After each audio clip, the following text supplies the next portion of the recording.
Hello students, welcome to my YouTube channel ideal classes. Student, आपका हमारे इस YouTube channel ideal classes में स्वागत है। आज हम प्रोबेबिलिटी के लास्ट लेक्चर, प्रोबेबिलिटी के लेक्चर नंबर 6 में बात करेंगे बायज थ्योरम, या इसे बायज लॉ ऑफ प्रोबेबिलिटी बोलते हैं। ठीक है स्टूडेंट, तो सबसे पहले हम इसके स्टेटमेंट की बात करेंगे, फिर इसके प्रूफ की बात करेंगे, फिर एक क्वेश्चन लेंगे और उसको सॉल्व करके दिखाएंगे कि बायज लॉ से हम कैसे किसी भी प्रॉब्लम को सॉल्व करते हैं। ठीक है स्टूडेंट, तो आइए इसके स्टेटमेंट की बात करते हैं। Let E1, E2, dash dash En be the partition of sample space capital S, that is EI intersection EJ equal to phi. Phi means empty set. For I, j equal to 1, 2, 3, dash dash n, and capital S equal to E1 union E2 union dash dash dash union En.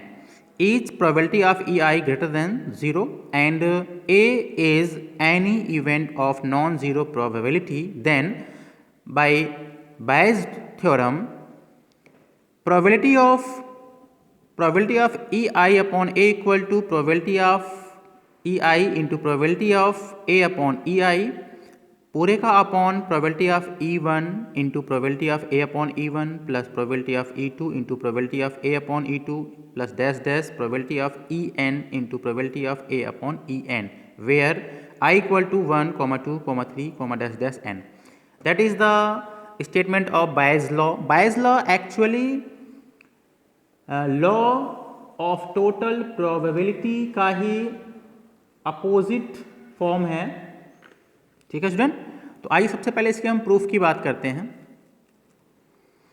ठीक है, तो इसका statement ये कहता है student कि मान लीजिए कि कोई सैंपल स्पेस है, उसका हमने पार्टीशियन n पार्टीशियन कर दिया E1 E2 dash dash En के फॉर्म में, जबकि EI intersection EJ equal to phi, मतलब उसमें कोई कॉमन नहीं है, मीन्स म्यूचुअली एक्सक्लूसिव इवेंट के रूप में हमने पार्टीशियन किया है और ये इवेंट एग्जॉस्टिव भी हैं. कहने मतलब अगर सारे partisan E1 E2 En dash dash का यूनियन फाइंड करें तो सैंपल स्पेस आ जाता है और किसी भी इवेंट की प्रोबेबिलिटी ज़ीरो नहीं है. तो according Bayes law probability of EI upon A equal to ये होता है जो हमने आपको बॉक्स में करा है. अब इसके हम प्रूफ की बात करेंगे स्टूडेंट. आइए इसके प्रूफ की बात करते हैं, बहुत ध्यान से देखिएगा इसके प्रूफ को. स्टूडेंट, हमने डिस्कस किया है condition of conditional probability theorem. तो by the definition of conditional probability theorem आप जानते हैं, आपको हमने डिस्कस किया था लेक्चर नंबर 4 में. तो कंडीशनल प्रोबेबिलिटी थ्योरम होता है probability of EI upon A equal to probability of A intersection EI upon probability of A. तो यहाँ हमने लिख दिया probability of EI upon A equal to probability of A intersection EI upon probability of A. Equation first हो गया ये. ठीक है student, where all events are independent. अब देखिए स्टूडेंट, अगर हम यहाँ पे कंडीशनल प्रोबेबिलिटी थ्योरम में अगर यहाँ पे हम जस्ट अपोजिट कर दें, probability of A upon EI कर दें, तो इसका फॉर्मूला होता है probability of A intersection EI upon probability of EI. अब हमने देखो यहाँ पे क्रॉस मल्टीप्लाई कर दिया. क्या किया स्टूडेंट, हमने यहाँ पे क्रॉस मल्टीप्लाई कर दिया. तो probability of A intersection EI equal to हो जाएगा probability of EI into probability of A upon EI हो जाएगा ना. अब यही हमने जो है यहाँ रख दिया स्टूडेंट. इसके न्यूमरेटर में probability of A intersection EI के प्लेस पर हमने नेक्स्ट टॉपिक यहाँ रख दिया है इस फॉर्मूले से, probability of EI into probability of A upon EI. तो हमने क्या रखा यहाँ पे, इस प्लेस पर रख दिया हमने probability of EI into probability of A upon EI इस फॉर्मूले के अकॉर्डिंग, क्योंकि we know that probability of A upon EI equal to होता है probability of A intersection EI upon probability of EI. Cross multiply करा तो probability of A intersection EI equal to हो गया, ये इधर आके मल्टीप्लाई हो गया, probability of EI into probability of A upon EI हो गया. ये रख दिया न्यूमरेटर में, तो हमने ये इसके अकॉर्डिंग यहाँ पे रख दिया. एंड डिनोमिनेटर में you know that student probability of A by the total probability theorem. आप जानते हैं कि probability of any event A equal to होता है probability of E1 into probability of A upon E1 plus probability of E2 into probability of A upon E2 plus dash dash probability of En into probability of A upon En।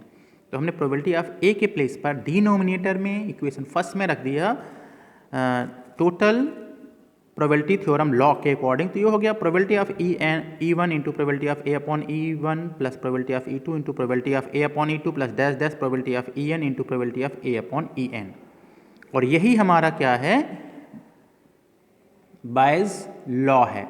तो हमारा boys law क्या हो गया, prove हो गया। ठीक है student, तो इस तरह से बॉयज लॉ प्रूव हुआ। अब हम एक क्वेश्चन लेंगे और बॉयज लॉ को अप्लाई करके उसे सोल्यूशन सॉल्व करना बताएंगे। क्वेश्चन है urn a contains 2 white and 2 black ball. Urn मतलब होता है कलश। कलश ए में 2 वाइट एंड 2 ब्लैक बॉल हैं। Urn B contains 3 white and 2 balls, और कलश बी में 3 वाइट और 2 ब्लैक बॉल हैं। 1 ball is transferred from A to B, मतलब कलश ए से हमने एक बॉल को निकाल के कलश बी में डाल दिया।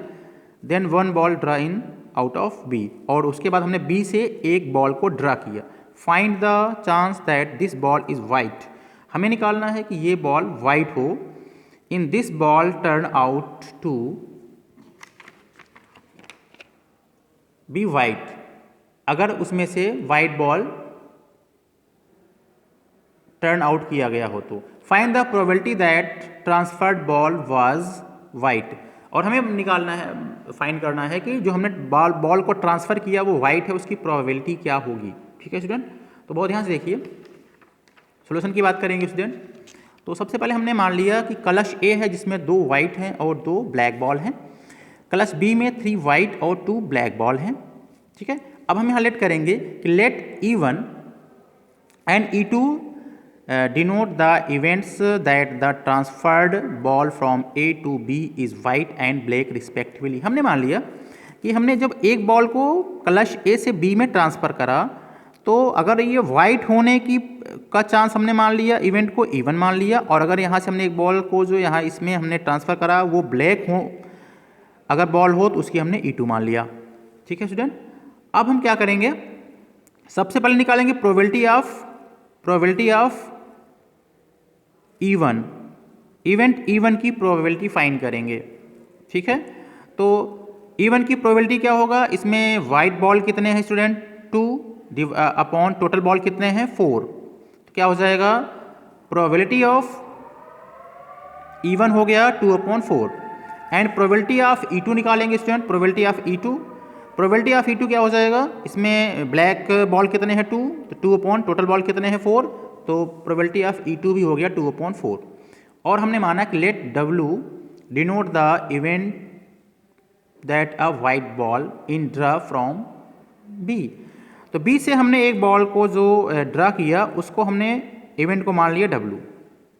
ठीक है स्टूडेंट, अब बहुत ध्यान से देखिए, सबसे पहले हम निकालेंगे probability of W upon E1। अगर E1 के थ्रू अगर हमें जो है यहाँ से बॉल ड्रा कर रहे हैं तो उसकी प्रोबेबिलिटी क्या होगा। अब देखिए, जब एक बॉल हमने यहाँ पे E1 क्या है, वाइट बॉल इसमें डाला, एक वाइट बॉल इसमें जब डाला कलश बी में, तो वाइट टोटल हो गया 4, और total number of N of S क्या हो गया, N ऑफ X हो गया 6। तो probability of W upon E1 हो जाएगा, probability of W upon E1 हो जाएगा स्टूडेंट 4/6। तो हमने देखो यहाँ लिख दिया probability of W upon E1 equal to 4/6। ठीक है, अब अगर मान लीजिए कि हम probability of white ball W निकाल रहे हैं लेकिन इवेंट E2 के थ्रू निकाल रहे हैं। E2 का मतलब हुआ कि हम यहाँ पे अब ये वाइट बॉल इसमें नहीं ऐड करा, हमने यहाँ से एक ब्लैक बॉल ऐड करा, तो ब्लैक बॉल क्या हो जाएगा 3 हो जाएगा, और टोटल बॉल्स 3 और 3 6, तो हमारा probability of W upon E2 हो जाएगा 3/6। तो probability of W upon E2 हो गया आपका 3/6। अब student according to law of total probability आप एक फॉर्मूला जानते हैं कि प्रोबेबिलिटी ऑफ वाइट मतलब W इक्वल टू होता है probability of E1 into probability of W upon E1 plus probability of E2 into probability of W upon E2। अब सबकी वैल्यू आ गया है, प्रोबेबिलिटी ऑफ E1 2/4 था, 2/4 लिख दिया, into probability of W upon E1 4/6 था, 4/6 लिख दिया, प्लस प्रोबेबिलिटी ऑफ E2 4.2 था, लिख दिया, into probability of W upon E2 3.6 था, 3.6 लिख दिया। देखो 4 से 4 कट जाएगा, 2 1 जा 2, 2 3 जा 6, तो यहाँ पाया 1/3, तो 1/3 लिख दिया। यहाँ पे स्टूडेंट 2 1 जा 2, 2 1 जा 2 और 2 2 जा 4 कर दिया, और 3 1 जा 3, 3 2 जा 4, तो ऊपर मल्टीप्लाई करेंगे 1/1 हो जाएगा, 2 2 जा 4 हो गया, तो हमारा आ गया 1/3 प्लस 1/4। इसको हम एलसीएम लेकर सॉल्व करेंगे, 7/12 आ जाएगा स्टूडेंट। तो ये तो आ गया प्रोबेबिलिटी ऑफ W। लेकिन हमें निकालना है कि जो हमने बॉल को वहाँ पे ट्रांसफ़र किया वो वाइट बॉल ही हो, उसकी जो है हमें प्रोबेबिलिटी फाइंड करना है। तो वाइट बॉल ट्रांसफ़र करने का हमने इवेंट माना था E1, तो स्टूडेंट ये हो जाएगा by Bayes theorem we have probability of E1 upon W equal to probability of E1 into probability of W upon E1 upon probability of W।